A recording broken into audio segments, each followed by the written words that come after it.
Hoje no Trilegal Podcast, episódio 5, nossos tri-ratatatatá professores Aline Tomé e Fred Dias recebem um novo convidado tri-especial que vem lançar seu livro sobre a vida e o pensamento do líder da libertação nacional do Vietnã, Ho Chi Minh. Vamos falar sobre as lições que a brava nação do Sudeste Asiático tem para a política mundial em sua nova era pós-ocidental. No tema não tradicional do nosso podcast de hoje, os 50 anos do grande hino do humanismo global de Yoko Ono e John Lennon. Imagine all the people, é todo mundo junto, living for today. E hoje tem passaporte com direito à suíte presidencial para uma volta ao mundo bem educadora. E na gastronomia global do episódio de hoje, peixe e batata à moda bretã. Imagina só, o Trilegal Podcast já começou!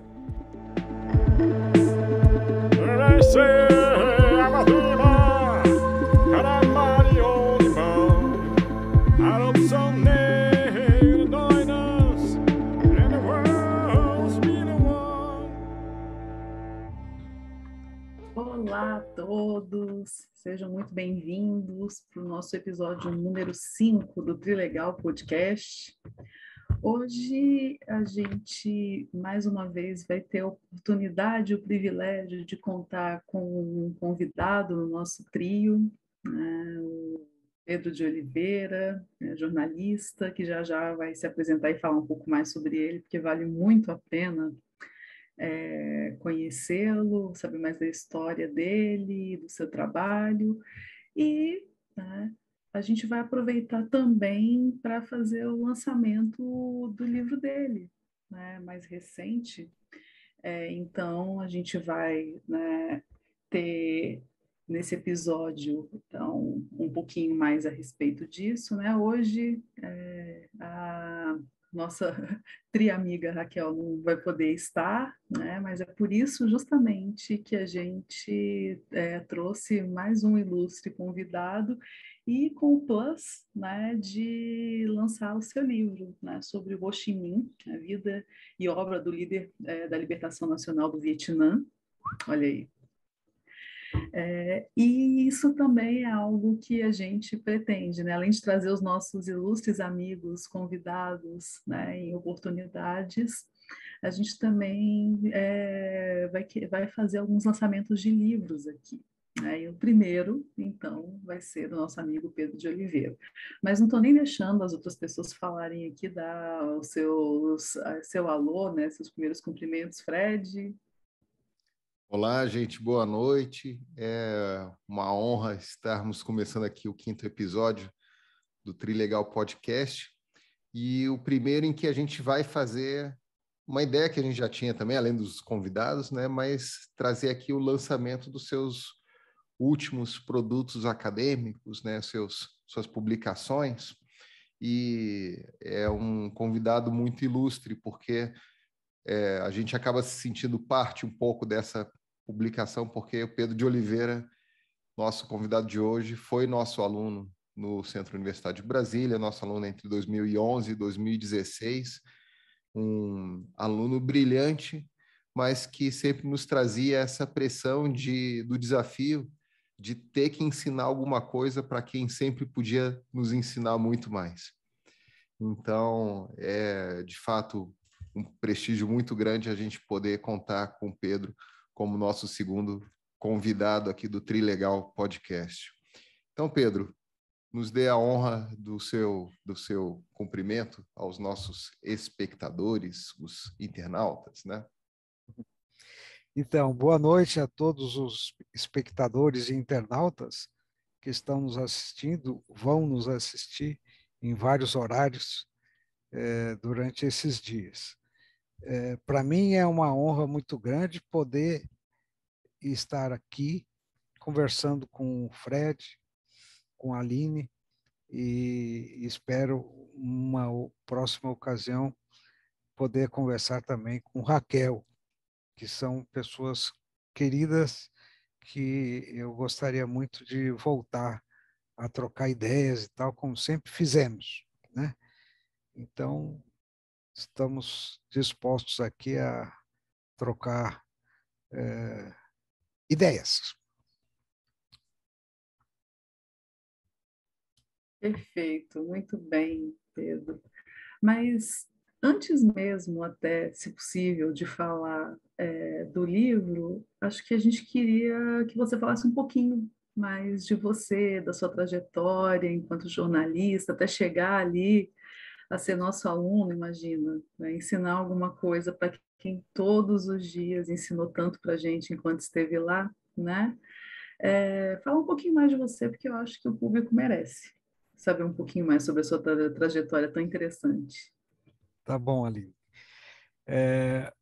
A minha trajetória, ela, na verdade, começou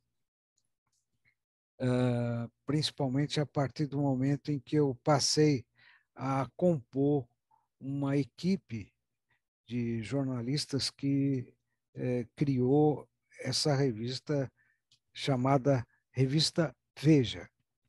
Inclusive, no seu primeiro número, ela tinha um logotipo que era Veja e Leia. Por quê? Agora é só Veja. Porque a logomarca Veja já era de propriedade de uma pessoa que exigiu um preço muito elevado naquela época para ceder os direitos autorais. Então, a Editora Abril resolveu botar o nome Veja e Leia. E, com isso, eles ficaram até vencer o prazo da marca registrada. Mas isso é um detalhe. Essa revista, então, no começo, ela tinha assim, uma linha editorial liberal democrática, digamos, né? Ela foi toda baseada numa revista americana chamada Newsweek, né? Que é uma revista semanal de informação dos Estados Unidos, que existe até hoje, se bem que hoje sem aquela força que tinha nos anos 60 e 70. Né? A concorrente da Newsweek lá nos Estados Unidos era a revista Time, né? Que ainda continua funcionando. Mas eu tive a oportunidade, em 78, de fazer um estágio, inclusive, na Newsweek, lá em Nova York e Washington, e aprendi muito com eles os processos de produção, né? Mais do que a linha editorial, porque a linha editorial realmente era muito diferente. Né? No começo, a Veja tinha essa visão mais democrática. Tanto é que ela foi censurada por muitos anos. O censor trabalhava dentro da redação. A gente escrevia as matérias, tinha que passar por ele. E inclusive, eu tenho aqui um livro que foi escrito sobre isso. É sobre a Veja e o período em que ela foi censurada. Foi escrito por uma jovem jornalista também, num esquema muito parecido com o que aconteceu comigo no CEUB, que ela fez o texto como um trabalho de conclusão de curso e resolveu publicar o livro a partir do texto dela. Né? Então, foi assim, esse tempo todo aí, eu trabalhei durante 20 anos lá na Editora Abril, e até o momento em que Mino Carta, que era o diretor responsável, o diretor O diretor da Carta revista, Capital. que depois ele criou a revista Isto É, quando saiu da Veja, e depois ele criou a Carta Capital. Então, é uma obsessão dele, a revista semanal de informação, né? Então, que é o formato, né? Revista semanal de informação. Então, essa aí foi a minha, na verdade, foi a minha escola, o meu aprendizado. E depois eu me mudei para Brasília para trabalhar no Congresso Nacional como jornalista, e foi nessa condição que eu fiz o curso de Relações Internacionais no CEUB, Uniceub, e que eu preciso dizer que eu aprendi muito com esse curso, com os professores, principalmente com esses meus colegas aqui do podcast Trilegal, que, aliás, tem um aspecto aí interessante, que na minha juventude eu morei 5 anos em Porto Alegre. Então, essa atividade, eu aprendi também lá muita coisa no Rio Grande, não só na linguagem, mas porque o Rio Grande ele tem assim uma história regional muito forte, né? Então, todo mês na escola tinha uma atividade folclórica e tal. Então, era uma coisa muito, muito legal. Trilegal.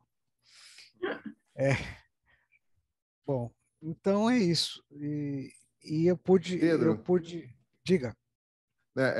te dar a oportunidade para contar, que a gente conversava pouco antes de iniciar aqui a gravação sobre esse seu interesse pelo livro que você está lançando aqui com a gente, né? Sim. De novo, está aqui, ó, Ho Chi Minh, Vida e Obra do Líder da Libertação Nacional do Vietnã, Pedro de Oliveira. Então, é realmente muito interessante, né? Enfim, todo o trabalho das imagens também, né? Enfim, que o livro traz é muito precioso. E revela aí um personagem histórico que geralmente é tratado, a gente conversava sobre isso, não é, Aline? De uma forma muito... o outro bárbaro a ser eliminado, né? Um topos muito tradicional da história, né? Da civilização contra a barbárie, quando, né, de uma perspectiva não ocidental, não é nada disso, né? Enfim, é uma história muito interessante, né, Pedro?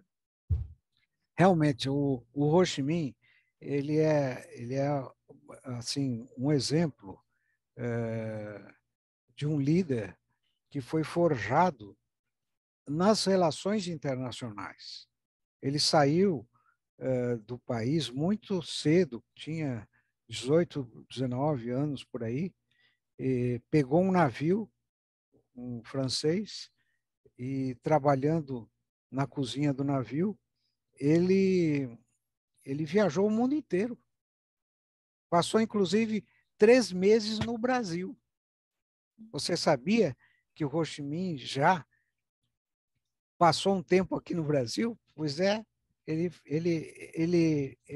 ficou doente no navio, e o navio falou, olha, o comandante falou, você desça no Rio de Janeiro e dê um jeito de se tratar, porque você não vai seguir viagem enquanto não estiver bem de saúde. Aí ele tomou um outro navio depois, 3 meses, e foi para os Estados Unidos. Ele foi direto para Boston e trabalhou em Boston, num hotel que é o hotel considerado o hotel mais antigo dos Estados Unidos em funcionamento. Esse hotel de Boston que ele trabalhou. Ele se especializou assim na culinária, então ele fazia doces maravilhosos e tal. Então era a forma que ele tinha de se manter, né, nessa viagem louca que ele fez. Ao mesmo tempo, ele foi entrando em contato com a violência do racismo nos Estados Unidos, e tem inclusive um poema, um texto que está nesse livro aqui, que a gente está lançando, que é sobre o racismo, que ele assistiu um negro sendo, como se chama? Sendo açoitado, violentado, morto, né? numa dessas atividades da Ku Klux Klan, né, chamada. Então, ele ele foi tomando consciência do mundo através dessa viagem. Então, ele descobriu esse lado dos Estados Unidos, ao mesmo tempo que ele descobriu o pensamento liberal, né? Então, todo aquele pensamento da Constituição americana, que ele, inclusive, copiou para a Constituição do Vietnã. Ele tomou para si aquele pensamento que todas as pessoas nascem iguais, e essa linha, entendeu? Quer dizer, a libertação colonial dos Estados Unidos foi a grande inspiração para a libertação do NAM, né? Então, a constituição, né, desse novo país, da liderança dele. Nunca ia imaginar qualquer coisa. Eu já estava curiosa para saber para ler esse livro. Agora eu estou mais ainda. Eu vou te mandar um exemplar também e outro para o Cláudio. Eu não queria dizer não, mas eu quero. O Cláudio foi um dos membros como chama? Da nossa banca. Da banca. Então, olha aí, Cláudio, um grande abraço aí para você que está nos assistindo também. Ó. Olha a promessa aí do Pedro. Ele vai ficar muito feliz, com certeza, né? Não, Cláudio, com certeza é o tipo de tema que vai interessar muito ele. Aí, depois dos Estados Unidos, ele foi para a Inglaterra. Na Inglaterra, ele também fez a mesma coisa, quer dizer, trabalhou num hotel, um grande hotel que tinha lá em Londres, e ficou um tempo lá, entrando em contato também com o movimento operário de lá e tal. Mas foi quando ele foi para Paris é que ele deu, na verdade, o salto de qualidade no pensamento dele, que é toda aquela ideia que vocês conhecem da liberdade, né, da fraternidade, da igualdade, né, que os franceses tanto defendiam. E ele fez uma tentativa de participação na Conferência de Versalhes, para vocês terem uma ideia. Porque a Conferência de Versalhes estava debatendo o final da Primeira Guerra e como é que ia ficar a divisão dos países, como é que ficava a situação. E tem, naquela época, o Woodrow Wilson, que era o presidente dos Estados Unidos, na época, também com pensamento progressista, ele consagrou naqueles pontos do presidente Wilson, que foram, inclusive, são os 14 pontos, não é isso, Fred? Do isso, presidente Wilson. Uhum. A autodeterminação dos povos. Isso, em que ele firma a autodeterminação dos povos. Baseado nisso, o Ho Chi Minh alugou um paletó e um chapéu e tal, para poder se apresentar bem ali, e foi até Versailles com uma carta, e aí essa carta tinha os 8 pontos do povo anamita, que é como ele denominava o povo vietnamita na época, e tentar entregar isso para o presidente Wilson. Mas não conseguiu, porque ali a entourage do presidente americano não permitiu. Talvez até o próprio Wilson, se soubesse, teria recebido o Ho Chi Minh para conversar. Mas ele estava lá para defender exatamente esse direito da autodeterminação dos povos. Né? Mas, Pedro, olha que interessante, né? Eu também estudo muito o Woodrow Wilson, né? E tem uma história que ele é o primeiro presidente em exercício aí para a Europa, né? Aí sair dos Estados Unidos, se não me engano, ou talvez ir para a Europa, né? Cruzar o oceano. E no caminho, o assessor dele de política externa, né? Que é o Coronel House, né, conta para ele assim: olha só, presidente, sabe aquela história de autodeterminação lá dos 14 pontos? Pois é, tem gente aí do mundo inteiro chegando em Paris querendo falar com você sobre a autodeterminação do povo dele. e ele se assusta, né? Porque ele não tinha essa dimensão, o discurso dele era para o leste europeu, ali para os Balcãs, né? E de repente ele tinha que estar recebendo gente do mundo colonial distante, né? Muito. E ele recebeu várias delegações, né? Mas o Ho Chi Minh não teve essa sorte. De sucesso. Né?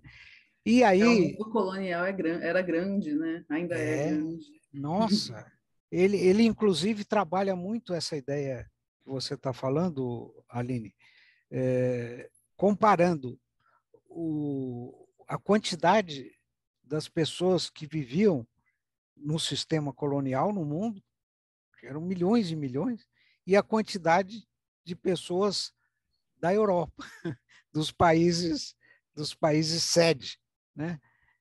Que eram a França, a Holanda, Portugal, né? Espanha, enfim. Bom, aí, com base nessa atividade dele em Paris, ele inclusive tem um filme, inclusive, que eu deixei marcado aqui o link do filme no livro, que mostra como ele era seguido e perseguido pela polícia francesa durante todo esse período que ele morou lá. É uma coisa assim, tem arquivos e arquivos dos relatos feitos pela polícia francesa. Tanto é verdade que ele teve, sei lá, uns 10, 15 nomes, codinomes, digamos, diferentes. Porque ele já era parte do movimento de independência, já, né? Do movimento nacionalista. Ele estava se organizando, né? Ele participa, inclusive, da fundação do Partido Comunista Francês, da fundação, que foi lá em 19, por aí.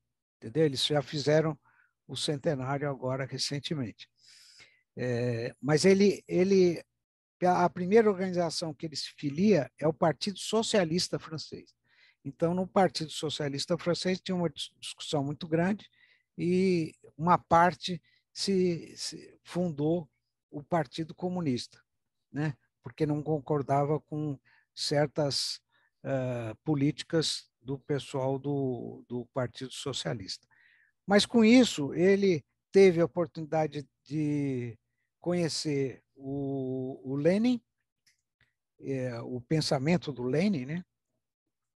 E que, na verdade, estruturou um pouco melhor na cabeça dele a luta dos povos coloniais, né? Foi aí que ele começou a entrar em contradição com o próprio pessoal do Partido Comunista Francês, que não dava atenção suficiente para os povos coloniais, né? Deixa eu só fechar a porta aqui, um minutinho só, por favor. Aline, a gente não vai nem fazer um corte. Né? Vamos olhar a biblioteca do seu Pedro. Olha ali, Gilpin e Política Econômica Global. Tem um Chomsky. Desculpe. Ô Pedro, a gente estava devassando sua biblioteca aqui. Ó. Aliás, o Chomsky, ele é um... Eu tenho até uma figurinha aqui que eu queria mostrar para vocês. Vê se vocês conseguem saber quem que é essa figura. Agora que você deu aí a dica. Não, mas não é o Chomsky, não. Não é o Chomsky, não. É o senador Sanders. É o Bernie Sanders. Lembra que ele ficou sentado lá na posse do Biden? Ele ficou sentado numa cadeira lá. Aí fizeram um bonequinho dele sentado. Mas então, só para terminar essa parte aí, o que acontece? Ele teve que fazer uma luta muito grande dentro do próprio movimento comunista para que as suas ideias fossem vitoriosas, porque ele dizia o seguinte, aí baseado em Lenin, que a luta dos povos coloniais era fundamental para a própria luta dos operários nos países centrais, entendeu? Porque existia uma tese dentro do próprio movimento comunista, que diz que não, deixa lá o pessoal das colônias, porque é importante. O que eles produzem nas colônias é muito importante para a indústria dos países centros do colonialismo, entendeu? Então, você vê que contradição terrível. Que aí teve que fazer uma batalha de ideias muito grande para que essa visão de que os povos coloniais tinham não só o direito de se tornar independentes, mas que seria muito importante a luta deles para o próprio movimento operário dos países centrais, entendeu? E foi assim que ele foi evoluindo no pensamento. Depois ele foi, inclusive, até Moscou, onde ele também estudou uma série de temas lá em Moscou, e foi então preparando a volta dele ao país de origem, né? Então, em 1930, ele volta para o Vietnã e começa então a organizar a resistência do Vietnã diante de 3 grandes centros militares e econômicos, que foram a França, a própria França, né, que durante 80 e tantos anos explorou o Vietnã colonialmente, né?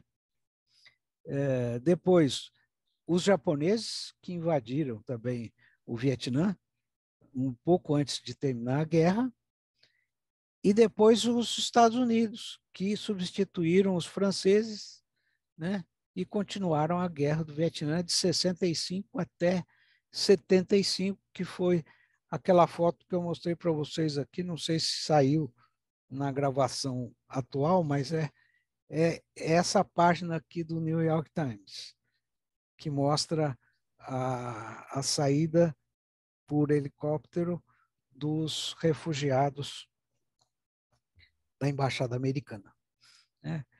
Agora, esse cidadão, ele tinha um mérito, que é o seguinte: ele falava de forma que as pessoas entendessem.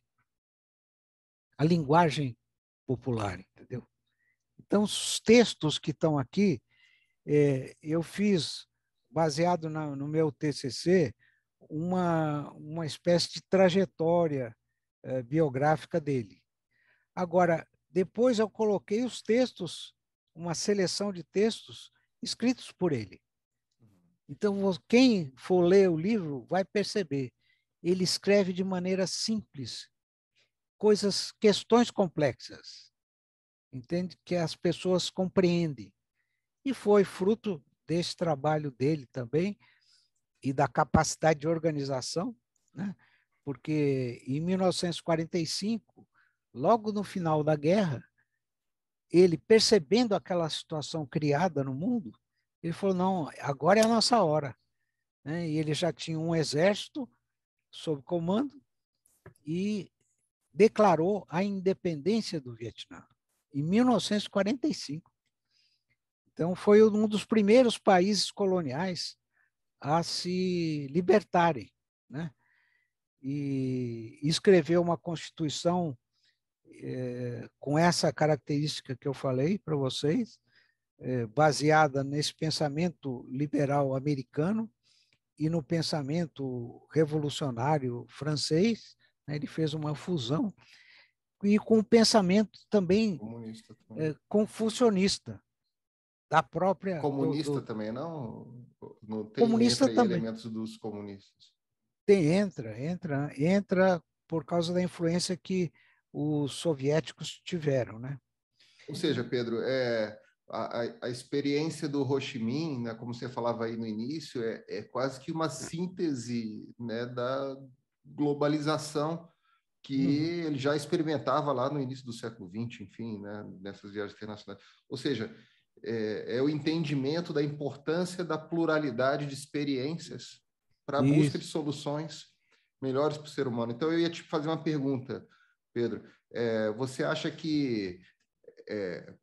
porque, assim, né, aquele texto que você comentava aqui, né, na conversa antes aqui da gravação, sobre a importância dessa virada ocidental do campo de relações internacionais que inspirou você, né, a seguir a pesquisa na obra do Ho Chi Minh, porque, Aline, esses autores colocam que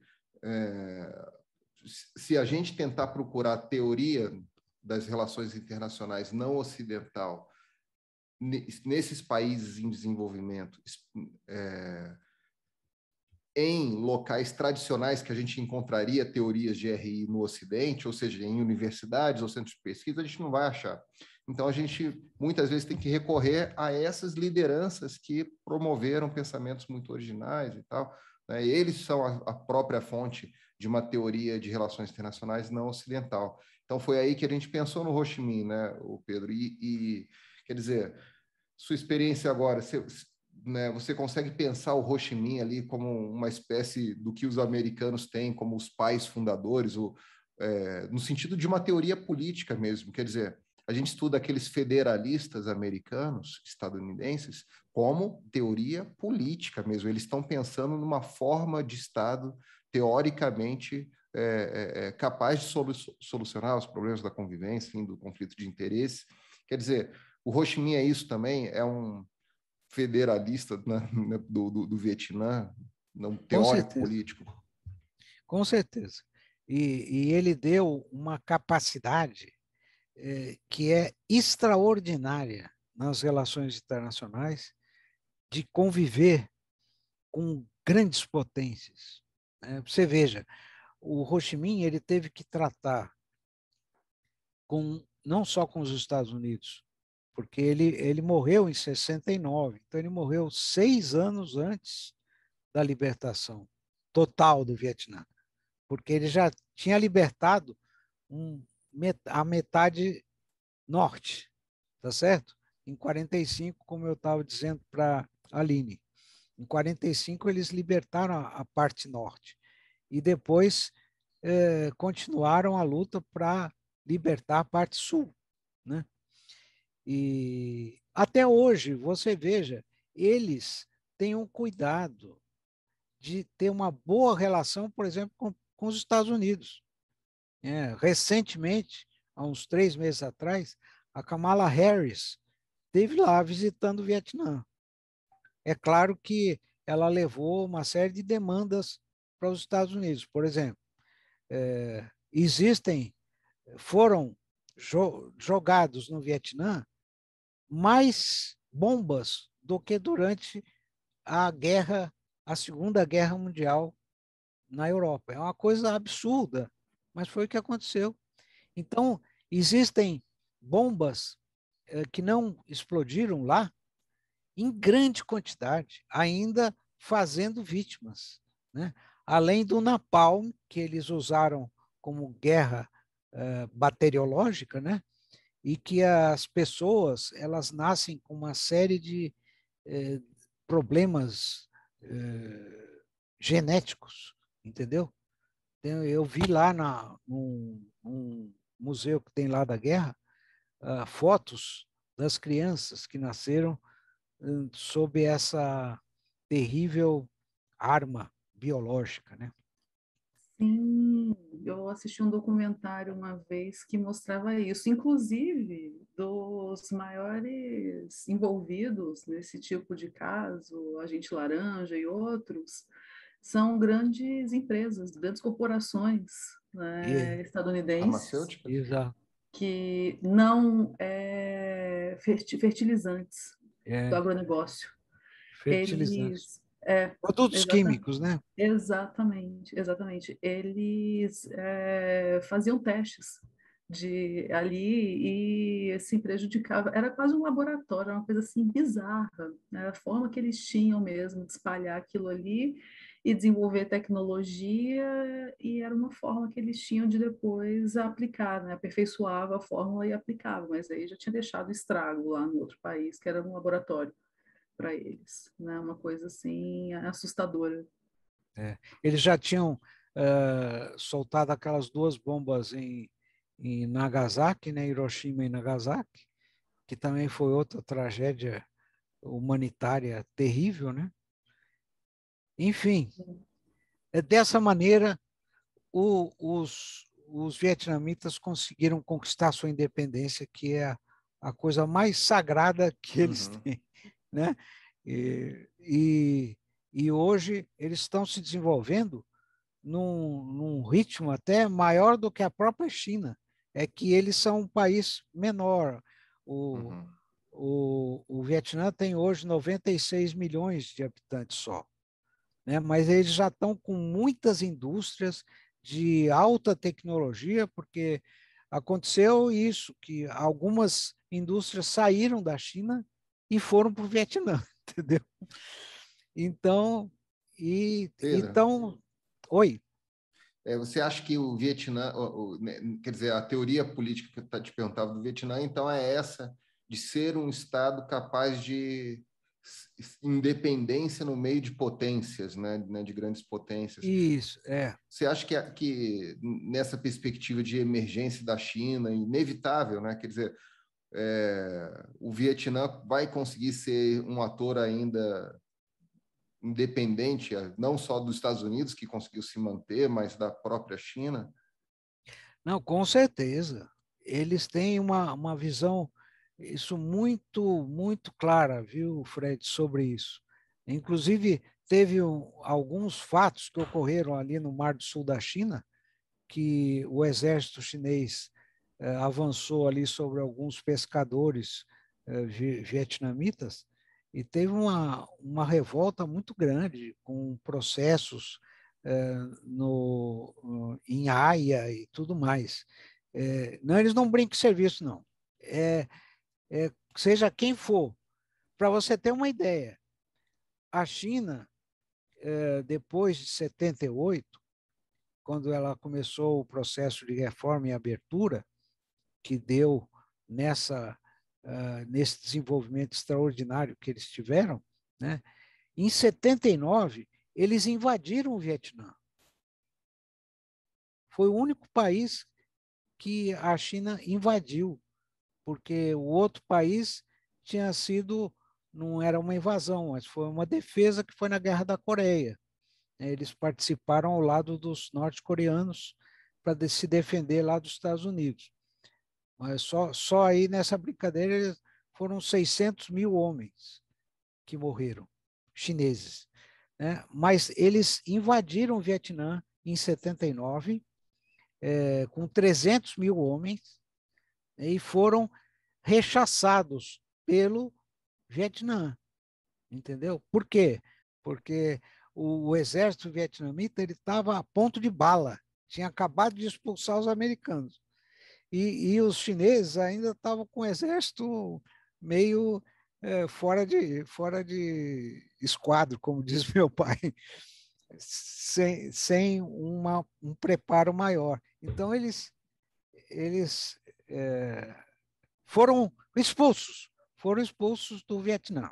Tem lá, inclusive, nos locais onde eles foram, tem monumentos, tem locais onde são reservados para dizer que eles não vão esquecer isso daí nunca mais. Entendeu? Então, é isso aí, meu amigo. Não tem conversa. Desde a época dos mongóis, que eles são invadidos. Os mongóis lá atrás invadiram o Vietnã com 300, 600 mil homens e foram expulsos. Depois vieram os franceses, ficaram 80 anos. Vieram os japoneses, ficaram menos tempo. E vieram os americanos, ficaram 10 anos. Então, não tem jeito, lá não dá. Pedro, tem aquele documentário que você deve conhecer, acho que a gente já comentou, inclusive, do McNamara, sobre a névoa da guerra, né? E aí ele comenta de algum jantar comemorativo no sentido de voltar à data, com o secretário do Vietnã à época, e ele revela que teve essa conversa com ele. Puxa, nós, Aline, olha, volta em muitas conversas que a gente teve aí nos últimos encontros, né? o McNamara chega para esse secretário e pergunta: puxa, mas por que vocês não se aliaram? Por que vocês resistiram a gente? A gente queria salvar vocês, né, dos chineses, dos soviéticos, né, no caso. Queríamos salvar vocês dos soviéticos e tal.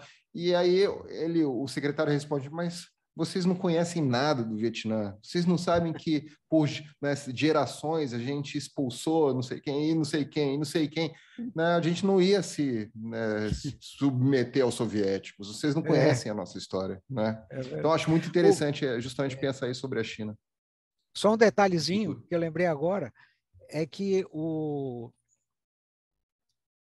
Robert McNamara escreveu um livro chamado In Retrospect, ou seja, em retrospecto, né? E ele faz uma autocrítica do que os Estados Unidos fez no Vietnã. Né? Tanto é que ele foi demitido, quer dizer, ele se autodemitiu e foi nomeado diretor do Banco Mundial na época. Sim. Ele escreveu esse livro e publicou nos Estados Unidos. Eu tenho até esse livro aqui. Era o único livro que tem no Museu da Guerra do Vietnã.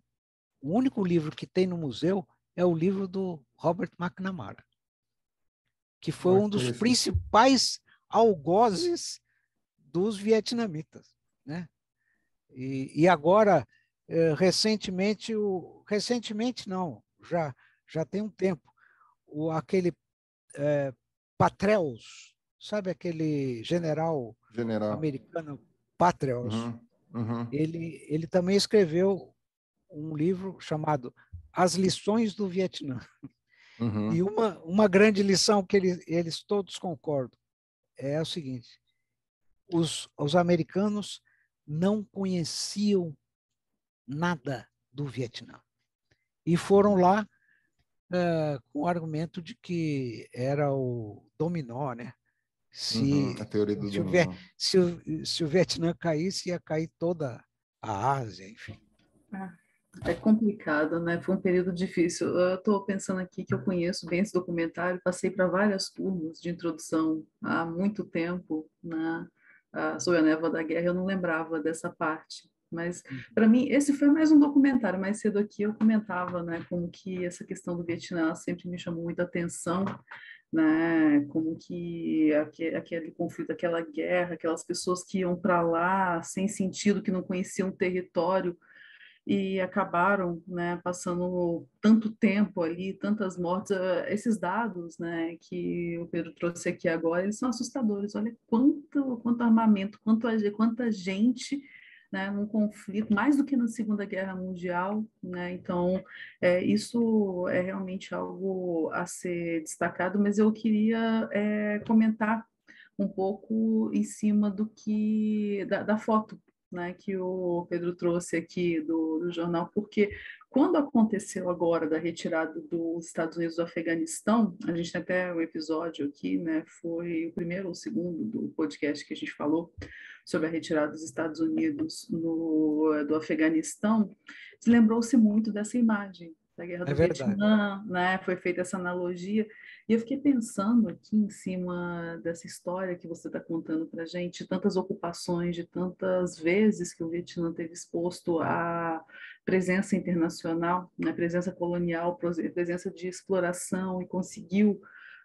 reverter o quadro com muito esforço, uma figura como essa, né, do Ho Chi Minh, que precisou viajar ao mundo e conhecer tantas coisas para promover, então, né, toda essa revolução para conseguir a independência, e depois ainda teve essa ocupação estadunidense, né? Na verdade, a ocupação estadunidense não, essa guerra, né, que durou ali no âmbito da Guerra Fria tanto tempo, como que é uma história que acaba coincidindo, de alguma forma, com a do Afeganistão, né? Tantas ocupações, tantas incursões.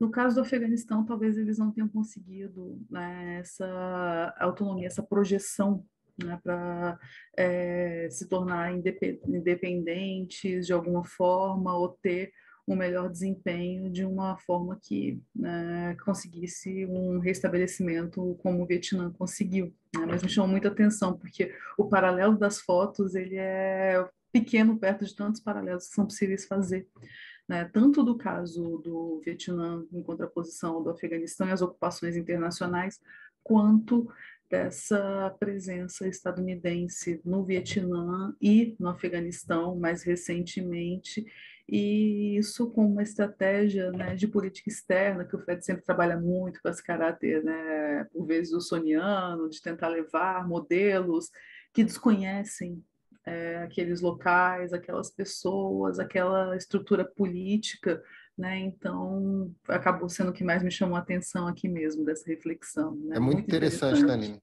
Porque isso se repete, né? E eu vou te dizer, eu já havia lido sobre isso, argumentos assim acadêmicos para explicar isso, muito antes do Afeganistão, né? Acho que com base muito provavelmente na grande experiência do Vietnã até ali os anos 90, era essa grande experiência de tentar alguma coisa e ser mal sucedido, né? Nessa ideia, né, de ter as melhores intenções civilizacionais e ser rechaçado. O Vietnã era a grande referência. Então, eu li coisas que precedem justamente o momento atual, e o Afeganistão e o Iraque, né, no sentido de que a própria teoria de... né, o Pedro, a gente chama de trilegal, a gente estava falando dos gaúchos aqui, né, da sua experiência no Sul também, mas o tri é da teoria, quer dizer, né, que a gente estuda na nossa área também. Teoria de relações internacionais. E ao mesmo Sim, tempo é o trilegal, óbvio, é né? verdade. A fala gaúcha, né? É E verdade. aí, Pedro, quer dizer, as teorias de relações internacionais americanas, as que se desenvolveram, né, depois do Morgenthau, que ainda é um alemão no território americano, elas se tornaram conscientemente, explicitamente ignorantes dos aspectos mais sociológicos, né, antropológicos das civilizações, né, conscientemente, né? Quer dizer, estamos abrindo mão em nome de uma ciência, né, mais modelar, quantitativa, a gente vai abrir mão disso sim. Então, quer dizer, não é uma atitude que nem os ingleses tomaram. E quando a gente olha para a contribuição da escola inglesa, em que aqueles elementos, né, dos valores societais estão presentes, né, entender, né, a importância dos valores para essa negociação da ordem mundial. Isso está fora, né, ainda que seja pouco na literatura inglesa, está fora da literatura americana. E isso tem muito a ver com essa forma de ação dos Estados Unidos do mundo, né? Não conhecer o outro lado, né? Pressupor que essa civilização de 100, 200, aliás, e, né, alguns anos, né, tem algo a ensinar ao Vietnã, né, e toda essa história de resistência, ou mesmo aos chineses, ou, enfim, né, todas essas outras civilizações. É isso aí, meus amigos. Né? E acho que agora, então, a gente pode passar o nosso tradicional prêmio, que é o passaporte do Trilegal, que, como a tradição manda, né, Aline? É o convidado que entrega. Sim, quando a gente tem convidado, é o convidado que dá o nosso tradicional passaporte, né, no episódio. Então, Pedro, você hoje, então, como nosso convidado, para que passaporte, para quem você quer dar esse passaporte hoje? Meu amigo, olha, eu daria um passaporte ao presidente do Brasil, com todo respeito, porque mesmo o anterior chanceler aí, que achava que entendia de relações internacionais, escreveu coisas realmente esdrúxulas. O nosso amigo presidente, ele está precisando de um passaporte, viu? Aí a gente pode despachá-lo aí para uma boa viagem de conhecimento da civilização mundial. Depois ele volta, talvez com as ideias mais ajeitadas. Uma viagem com a do Ho Chi Minh, por exemplo, né, para conhecer algumas coisas. É verdade. Instrutiva. Nem nos Estados Unidos, que ele já foi várias vezes, ele consegue captar, entendeu? É um negócio impressionante. É impressionante como uma figura assim conseguiu chegar tão longe na política. Mas, enfim, né? Eu acho que é a história dando as lições que a gente, às vezes, teima em esquecer.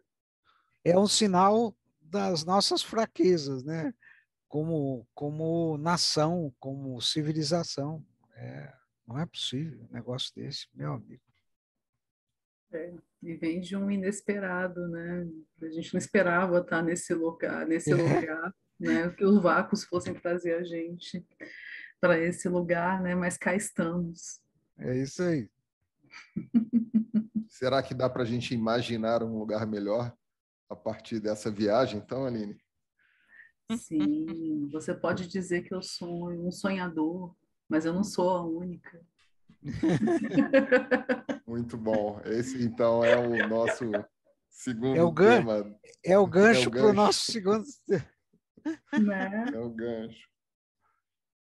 Então, nós temos aqui um segundo tema para a noite de hoje, que é a gente inverteu a ordem hoje, né? A gente tem geralmente o tema mais tradicional em segundo lugar, mas o Vietnã, como esse tema mais tradicional, acabou ocupando o primeiro lugar para o lançamento do livro do nosso querido Pedro de Oliveira.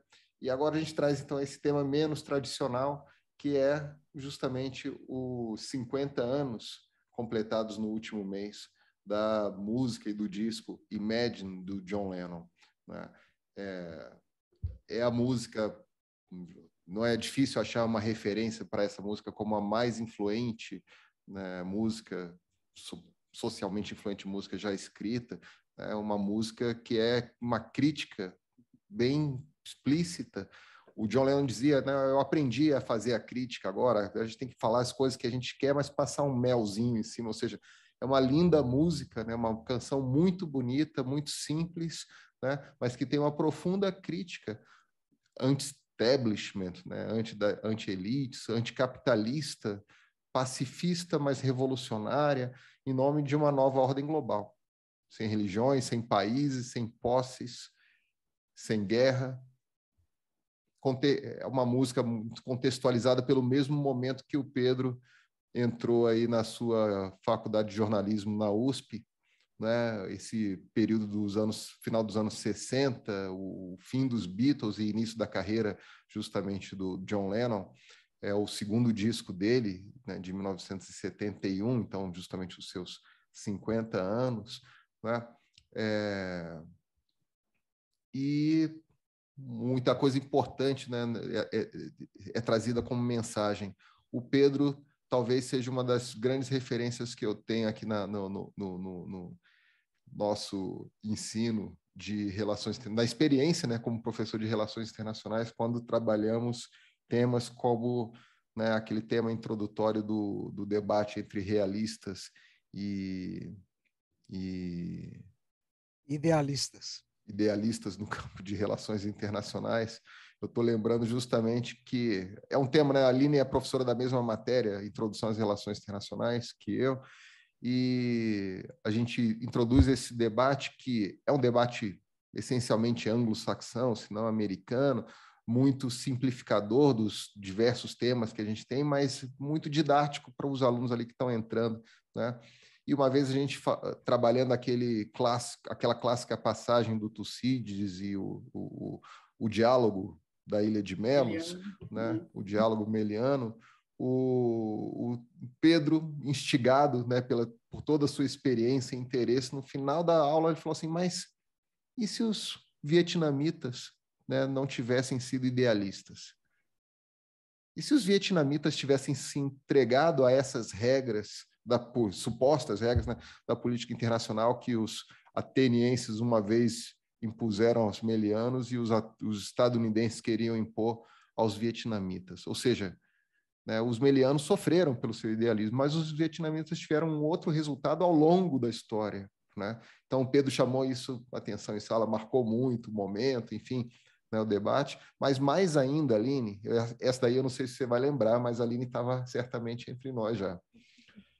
Em 2011, Pedro, no seu primeiro semestre, assiste a palestra mais importante que a gente tinha tido até então no CEUB.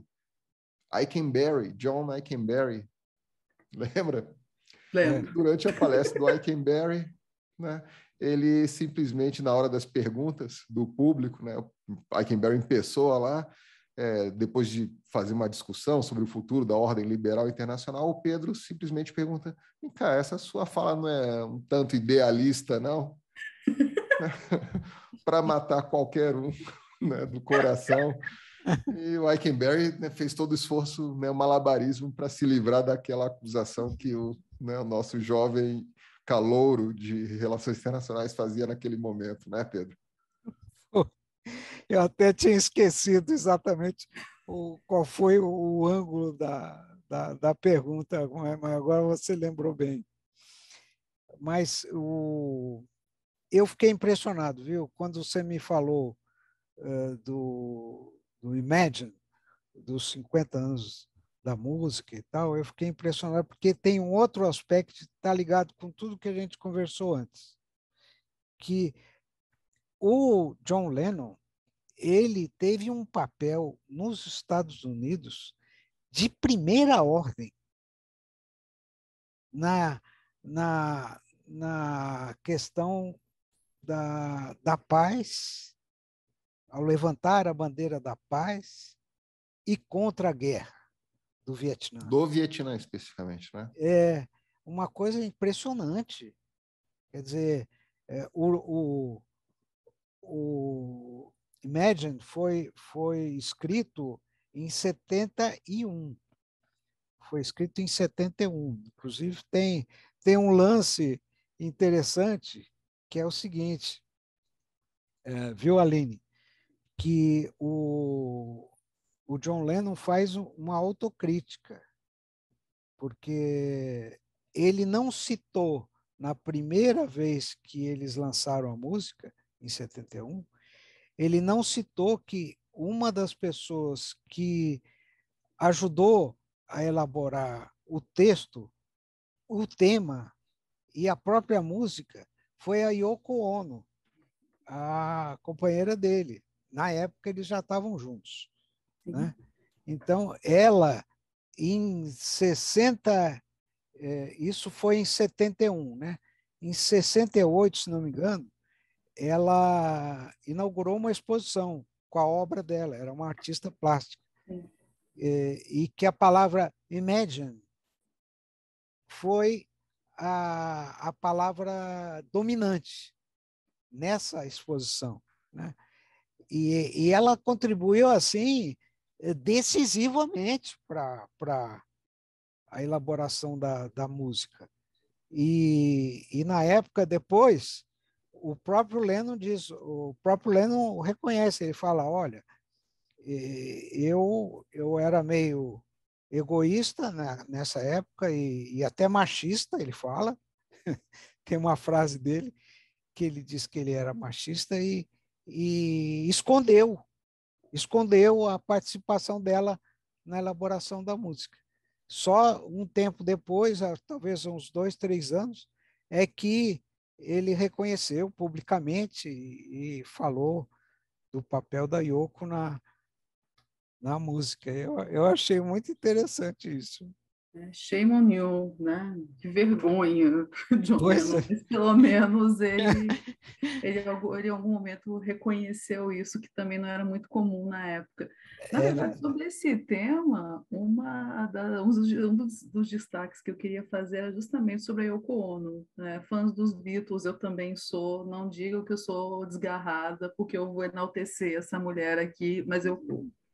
Tá, porque foi uma parceria mesmo que eles firmaram, tanto que quando há esse reconhecimento por parte dele, da contribuição dela, né, para tentar, na verdade, acho que eles nem estavam tão preocupados com isso, mas que acabou funcionando um pouco até para desmistificar aquele estereótipo que ficou em cima dela de a mulher que destruiu, então, os Beatles, né?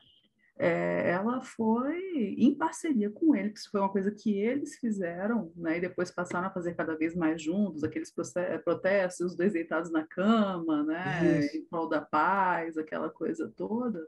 ela foi uma pessoa que desde sempre era uma ativista, ela era uma artista plástica, ela é uma compositora e ela ainda é, né? Até hoje, ela mesmo depois da morte dele, né? Aliás, em algum momento aqui, né? O Pedro estava falando ali em 68, quando acho que nem sei se foi na nossa conversa agora ou se foi na prévia. Acho que o pessoal do podcast aqui não era nascido e tal. Pois é, eu nasci no dia anterior à morte do John Lennon. Nasci em 7 de dezembro de 1980. Ele morreu em 8 de dezembro, ele foi assassinado, né, em 8 de dezembro Poxa, de 1980. Pois é, não pude desfrutar da presença dele aqui na Terra, só conheci a obra mesmo. Mas, né, voltando aqui, mesmo tantos anos depois, ela continuou sendo uma militante, um ativista, né, não só em prol da paz, porque, como o Pedro estava dizendo aqui, né, John Lennon foi um homem muito corajoso, ele, né, e a Yoko Ono, quando fizeram todo aquele álbum, né, como o Fred destacou, o segundo, né, da carreira dele solo, melhor pensado, melhor estruturado, porque a guerra do Vietnã, que ele vai confrontar, né, com essa música e por outros momentos, e em outras músicas ele confronta diretamente o governo Nixon mesmo, né? Ele se coloca e está posto, né? Então tem uma importância mesmo de arte política, né, que é uma coisa que precisa ser destacada mesmo, e com a contribuição da Yoko Ono, que talvez, né, tenha tido um papel realmente protagonístico mesmo nessa nova fase da carreira dele. E assim, para encerrar essa minha parte, semana passada, né, eu sempre nas nossas redes sociais a gente faz algumas enquetes, né, com pessoal que segue a gente, e antes do episódio o episódio 4 da semana passada, a gente fez uma, né, sobre justamente esse debate, né, guerra e paz, idealismo, realismo, e como tem um apelo muito de imagem, de música, né, quando eu perguntava para o pessoal se eles estavam mais no clima da paz ou da guerra, a imagem que a gente colocou foi essa aqui, ó. Deixa eu ver se agora dá para ver. Acho que não deu para ver a imagem, mas a música dá para ouvir pelo menos, né? Porque realmente, você pensar em uma música hino, né? que lembre a paz e lembrar de alguma outra, né, é difícil disso acontecer. Então, é uma enfim. coisa interessante também, uma opinião de um dos produtores dos Beatles, chamado Phil Spector. Ele disse assim: eu sempre achei que Imagine poderia ser uma espécie de hino nacional, mas eu já mudaria essa frase para dizer que ele poderia ser uma espécie de hino internacional, né? Mundial, Porque né? mundial, porque a mensagem principal dele, que é isso tudo que o Fred já disse, né?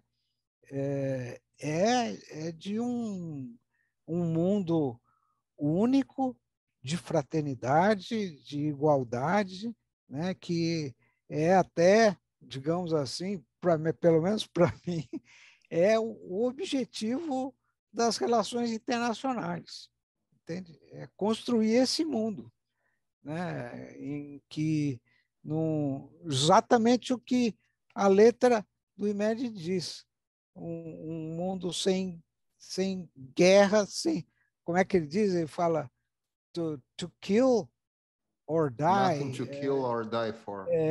Isso. Nada para se matar ou por se morrer. Poxa, meu, eu achei É. muito, muito, muito legal. Agora, Agora, não, só uma última coisa. O, o Lennon e a Yoko, claro, foram muito atacados nos Estados Unidos por essas forças conservadoras, né? Eu lembro de ter lido um artigo de um jornalista no New York Times, que ele dizia o seguinte: esse John Lennon, ele está copiando a música dos negros americanos. Isso é uma cópia. Isso é enfim, para tentar desqualificar a capacidade dele, né? É isso. Quer dizer, eu retomava a ideia do Eikenberry, né, no sentido justamente de o idealismo é um termo tão quase um xingamento, né, no nosso campo, porque a reação do Eikenberry era essa, ele estava sendo xingado praticamente, né? Já pensou, rapaz? Né? E quer dizer, chamar o Lennon de idealista é isso que ele está falando. Eu sou e não estou sozinho, né? É isso que ele está dizendo na canção dele. Quer dizer, o outro tema da nossa noite, né? E você lembrou bem, Pedro, como é que o ativismo do Lennon foi fundamental para o encaminhamento da saída dos Estados Unidos, né? Para o fim da participação dos Estados Unidos, para a pressão doméstica contra a guerra, e por isso por causa desse ativismo, o Lennon acabou sendo, né, quase extraditado dos Estados Unidos. O Lennon quase foi extraditado dos Estados Unidos. Estava caminhando não, da questão do idealismo, né? O idealismo que é muito necessário, né, que seja suportado, quer dizer, e não há ativismo político eficaz sem estar munido desse idealismo. Mas o outro tema, justamente do Vietnã, que faz essa ligação, né, com o Lennon aqui, chama atenção para um idealismo, né, que a gente falava do Vietnã em se manter independente, mas, ao mesmo tempo, uma guerra pela qual eles tiveram muita razão de por que dar sua vida, eventualmente morrer, né? Quer dizer, é uma contradição em muitos sentidos, né? A gente quer um mundo sem guerras, mas, ao mesmo tempo, em algumas situações extremas, como essa do Vietnã, a guerra era a única saída para eles realizarem seu idealismo, né? Eu queria só terminar a minha parte nessa questão dizendo o seguinte, que esse trabalho que o Lennon fez, que eu acho que ele e a Yoko, foi muito importante. E não só isso, o movimento estudantil americano, e ligado também com setores progressistas dos Estados Unidos, né, foram fundamentais para o fim da guerra. E eu mesmo, aqui no Brasil, senti a importância disso na medida em que os Vietcongs nos enviaram os filmes deles. Como eles fizeram isso aqui no Brasil, eles fizeram isso em vários outros países do mundo. Por quê? Eles tinham uma ideia que é fundamental, que é muito o pensamento do Ho Chi Minh, que é o seguinte: a guerra não se ganha apenas no campo de batalha, mas no campo das ideias. Isso nos próprios países agressores. Entendeu? Então, Pedro, olha que coisa incrível isso, né? Você lembra de uma imagem de um cartaz que o Lennon e a Yoko pagaram na Times Square em 1969 ou 70, que dizia assim, né, hoje a Times Square é toda ocupada por letreiros luminosos, mas esse era simplesmente uma coisa como uma pintura, qualquer coisa do tipo assim, que dizia bem grande: a guerra acabou. E embaixo pequeno, se você quiser, né? Então, é dizer, war is over, if you want it, que é até uma letra dele também, né? Então, traz bem essa ideia, quer dizer, a luta era lá, né? A luta das ideias nos Estados Unidos. Eles ganharam a guerra, os vietnamitas têm consciência disso. Eles ganharam a guerra não só lá no Vietnã, mas no campo das ideias dentro dos Estados Unidos, entendeu? E você veja que a gente falou aqui do Chomsky, né? Mas o Chomsky se lançou como um pensador político que ele é hoje, né? Aliás, ele é casado com uma brasileira, o Chomsky. Ele se lançou exatamente nesse período dos movimentos estudantis americanos, né? Quem tiver a oportunidade de ler, é um livro que tem lá nos Estados Unidos, não tem aqui, mas é esse livro aqui, ó. A Rebelião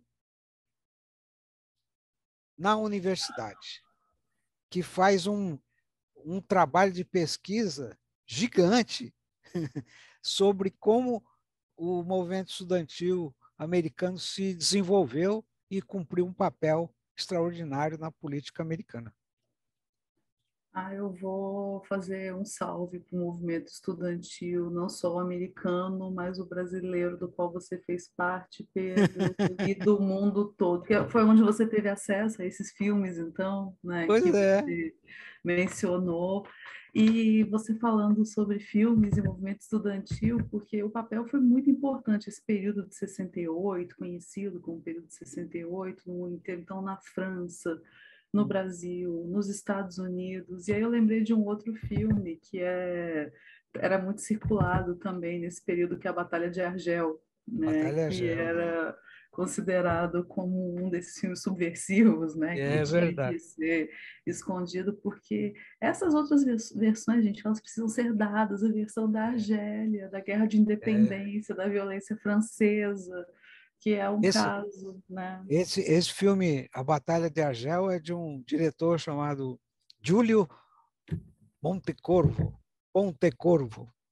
Isso. Mas é muito bonito e é didático, né? Sim. É didático. É que nem aquele filme do Marlon Brando, que ele fez sobre, como é que chama? É uma ilha do Caribe que resolve se tornar independente da Inglaterra. Poxa vida, esqueci o nome do filme. Mas é também um filme desse tipo que a Aline está falando. É um filme que ensina a história, entendeu? Como a Batalha de Argel, né? É uma coisa de contracultura, que eu acho que é um papel que Imagine teve, né, de mostrar visões, realidades, outras possibilidades. Imagine talvez tenha sido, por estranho que pareça, né, inovador, no sentido de que parte de um britânico, né, que vivia nos Estados Unidos e que estava assim, no foco do poder, que traz uma outra visão, mostrando que isso é possível a partir dali também, se você quiser. É verdade. Né? Então, é algo que não parte das colônias, que não parte dos dominados, mas que parte de pessoas que estavam ali no centro dos polos mesmo de poder, mas que reagem e dizem pode ser diferente, né? Que são utópicos, que são idealistas, mas que têm uma visão diferente, né? E tem um impacto importante. Por isso que outro mundo é possível, né? Outro mundo é possível. Esse negócio do podcast é bom porque a gente acaba conhecendo lados nossos que a gente não sabia, né? A Aline também é fã dos Beatles, então a gente vai ter que ter, né, qualquer dia aqueles saraus, né, de Beatles. Meu pai é um Beatlemaníaco e me formou, né, desde cedo um Beatlemaníaco fora do seu tempo, né? E entre os Beatlemaníacos, né, tem essa rivalidade Lennon-McCartney, né, de quem você acha que é mais importante para os Beatles, né? E eu sempre fui muito dividido nos dois, porque eu acho que eles compunham juntos, né, uma coisa tão interessante, né? Eu acho que e as carreiras solo deles, né, dizem muito a respeito disso. O McCartney sempre foi realmente o artista por excelência, né, o músico por excelência. As músicas dele, melodicamente, harmonicamente, são assim incríveis. Né? E mesmo né, o Lennon e o McCartney sempre assinaram juntos na época dos Beatles, mas você conseguia distinguir claramente, né, essas músicas mais sofisticadas, melodicamente, como do Paul. E o Lennon ficava com esse aspecto mais rebelde, político do rock and roll. Simples, não precisava de muita coisa, né, para a música ser eficaz, né, ter a sua mensagem política passada, né? Então, quer dizer, acaba a carreira dos Beatles e ele entra, né, já no primeiro disco, ele tem uma música chamada Working Class Hero, né, outra que é Give Power to the People, Give Peace a Chance, né? Ele tem uma série de músicas já políticas antes do Imagine. E aí vem o Imagine, né? O impacto, né, que a gente falava naquele contexto já do Lennon adotando os Estados Unidos como Lennon e a Yoko. A Yoko é importantíssima, vocês, né, a Aline trouxe aqui essa lembrança, né, nessa transformação do Lennon, né, profunda, humanística, né, transformação dele. E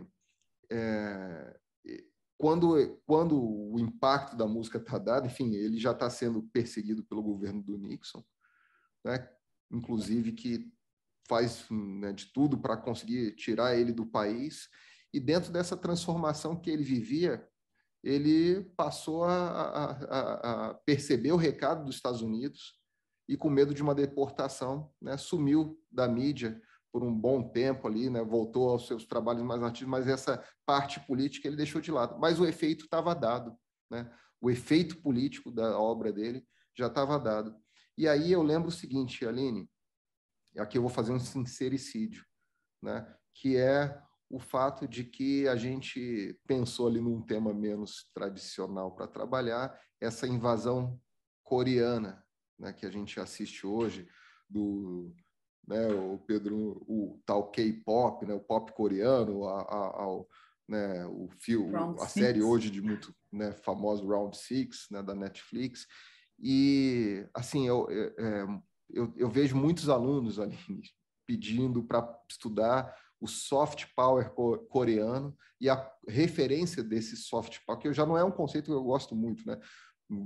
Que é um conceito meio que para dar conta do que os gramscianos chamaram de hegemonia e tal, e inventa uma coisa meio melada para, né, muitos alunos procuram hoje para estudar o soft power, né, da Coreia, e aí eu fico, gente, assim, eu tenho, às vezes, Pedro, medo de estar daquela coisa natural do nosso envelhecimento e reclamar da cultura nova, né? Mas eu falo, gente, a influência de Imagine que a gente está discutindo aqui, e mais do que isso, né, a originalidade, genuinidade daquela mensagem, né, que estava sendo passada, e a comparação disso, né, com esse pop coreano que, de verdade, gente, olha o sincericídio, no máximo é comparado com o Polegar, aquele grupo que o Gugu Liberato montou. No máximo é comparado a esse soft power, o Polegar tem, aí tudo bem, né? A gente dá crédito a essa tese. Que tristeza, né?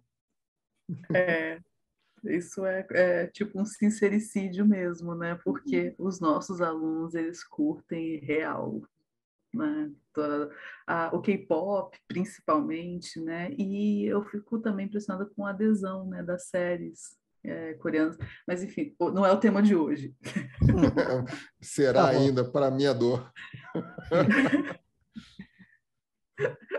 Gente, vamos passar, então, para a nossa comidinha do dia, né, que sim. Estou interessadíssimo nessa comida, vamos ver. O que teremos? Olha, Pedro, da última vez aqui, a gente viu o vídeo e no final tinha comida nas mãos. Eu vou esperar que no final hoje tenha também.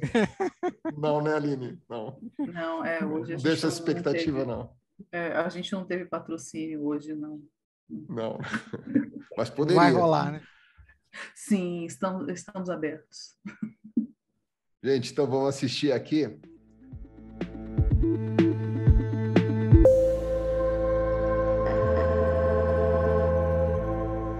A origem do fish and chips está associada à fuga dos judeus devido à perseguição na Península Ibérica no século XVI. Devido às restrições de atividades durante o Shabá, surgiu a tradição de fritar o peixe empanado, de forma a preservar a comida para o dia seguinte, ficando conhecido como a maneira judaica de preservar o peixe.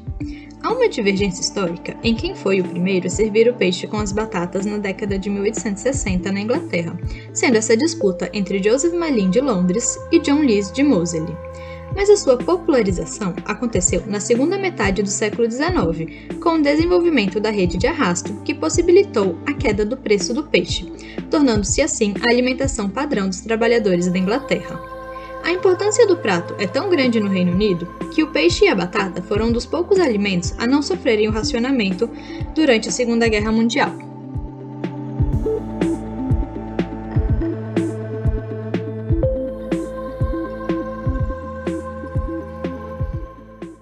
Essa daí eu fico devendo para você. Pronto. Não, Mas assisti. queremos visitar Olinda e poder ter a chance de comer um peixinho desse tipo aí, assim, quem sabe. Com certeza. Perfeito. A sua dieta já mudou muito aí, desde que você se mudou, Pedro? Assim, muito peixe? Mudou. Muito mais. Eu nunca comia peixe. Em Brasília, por exemplo, raramente comia peixe. Raramente. Nossa Senhora, se eu pudesse. Se eu pudesse. Nossa, eu sou daqui de Brasília, tenho uma dificuldade terrível de comer peixe. Eu não tenho vontade de comer peixe. Não como. É um problema.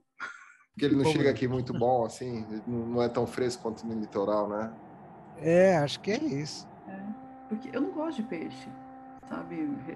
Eu como porque tem que comer, mas eu não gosto. Mas é tipo brasileiro mesmo, não é acostumado a comer peixe. Tá parecendo a sua filha falando.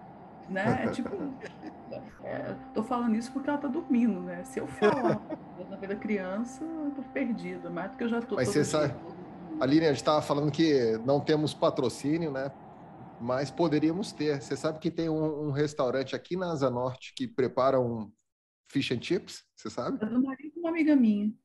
Ah, é? Eu não estou entendendo, então, o que faltou?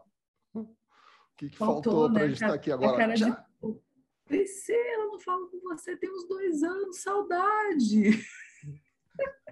Estamos falando, ó, pode patrocinar.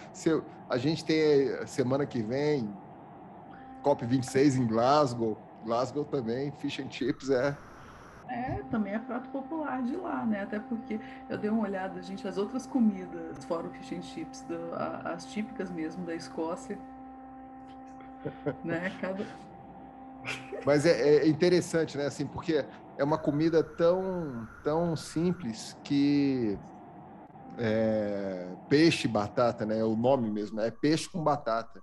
Mas eles tiveram que então se especializar no quê? No processo de preparo, né? Ou seja, esse processo da fritura, a massa, né? Que envolve ali o peixe, tudo isso é de primeira linha, né? Eu comi uma vez, até em Glasgow mesmo eu estava e comi, né, um fish and chips lá, assim, maravilhoso. Estava comentando com o Pedro também que comi um nos Estados Unidos, Aline, de bacalhau, mas o bacalhau sem passar pelo processo dele de se salgar e tal. Então, ele é tipo uma tilápia, um peixe fresquinho, assim, delicioso. Até um brinde aqui com uma cerveja preta para saudar aí os ingleses que... Né? Olha só. Não, mas eu disse uma água. Aline, cadê aquela taça? Nem na taça hoje, né, Aline? Hoje tem só um copo branco. Muito do sem graça. Aliás, mas eu disse para o Fred quando ele falou que ia trazer, né, essa receita, né, fish and chips, para mim é a comida sem graça que eu mais tenho vontade de comer, porque por ser fritura, com certas coisas, né, batata frita e peixe frito, até peixe que eu não gosto tanto, frito, vai bem.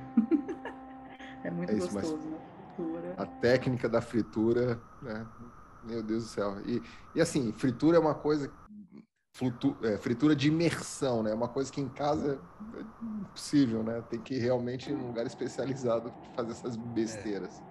Senão dá problema. Cotidianamente não dá de jeito nenhum. Mas é gostoso. Acho que a gente vai chegando ao fim do nosso episódio, não é? Nosso quinto episódio do podcast. Vamos encerrando, então, com um agradecimento especial a todos que nos assistiram até aqui, a todos que estiveram conosco, que voltem para a próxima semana, retornem, que teremos um episódio novinho, cortes durante todos os dias da semana também. Então, gostaria de passar a palavra aqui para os meus amigos da noite, Pedro de Oliveira, Aline, para fazer as suas devidas despedidas do nosso público. Aline. Olha, queria agradecer muito a presença do Pedro mais uma vez. Não sei se vocês e se o público se divertiram, mas eu me diverti muito. Viu?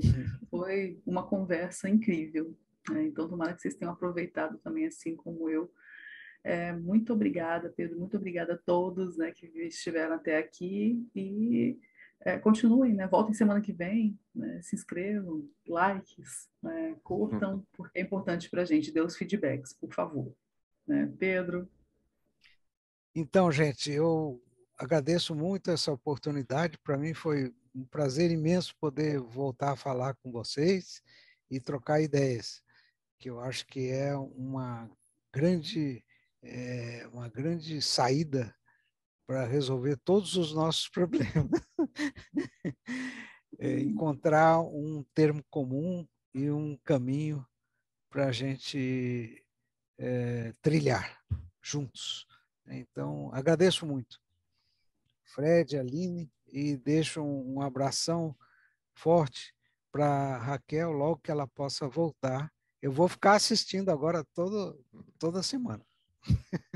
Por favor, recomenda a gente, viu? Isso. Mundo. Tá bom.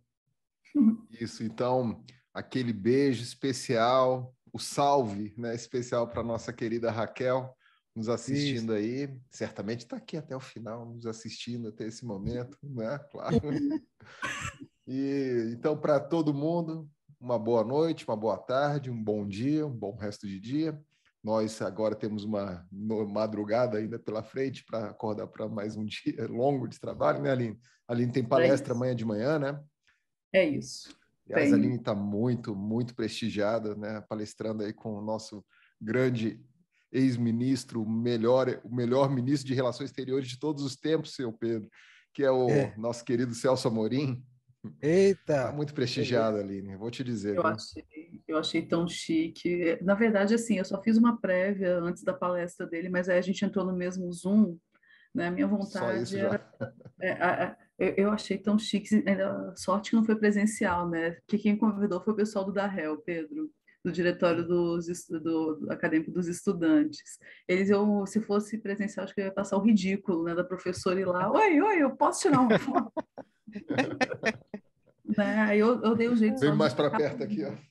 Né? Deixa eu ficar pro Zoom dele, tirar uma foto, né? Postar na rede social, ó. Foi fino. Eu achei chique. Gente, então é isso.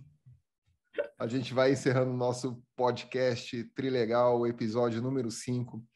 Um prazer ter recebido todos vocês aqui, nosso grande convidado Pedro de Oliveira. Estaremos de volta na próxima quinta-feira. Não deixem de se inscrever no nosso canal, ativar o sininho de notificações, compartilhar, comentar e, óbvio, retornar na quinta que vem. Um abração, boa noite para todo mundo. Tchau! Viva o Internacional! Uhul! De Porto Alegre! Valeu, Pedro. Brigadão, viu? É isso aí, cara. Muito bom te ver, viu? Aquela parte da cantoria você vai tirar na edição, né, cara? Você vai fazer isso comigo, né, cara? E esse foi nosso Trilegal Podcast de hoje. Quinta que vem tem mais. Bye, bye! E nessa loucura de dizer que não te